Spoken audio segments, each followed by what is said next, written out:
Buenas tardes, gracias por el contacto. Me encuentro en las instalaciones del Núcleo Universitario Rafael Rangel, donde daremos a conocer las actividades que se tienen planificadas para el 9º aniversario de la carrera de Comunicación Social. A mi lado se encuentra la profesora Paula Rivero, la coordinadora encargada de la carrera. Buenas tardes, profesora. ¿Cuáles son las actividades que se tienen planificadas para el 9º aniversario de la carrera? Bueno, tenemos todo un conjunto de actividades. Comenzaremos dando a conocer el resultado del concurso de crónica, video y fotografía. En la tarde habrá la proyección de una película. El martes 17 tenemos un homenaje al gran poeta trujillano Ramón Palomares.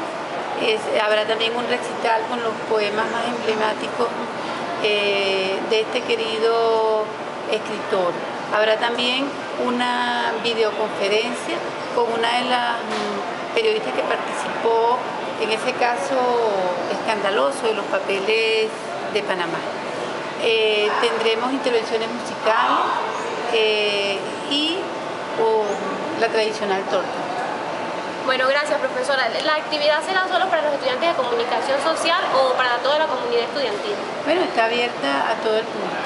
¿Los estudiantes de comunicación social tendrán esa semana para dedicarse a la semana aniversario o tendrán sus clases regulares?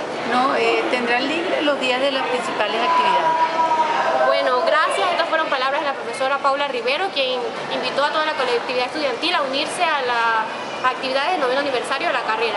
Volvemos a los estudios.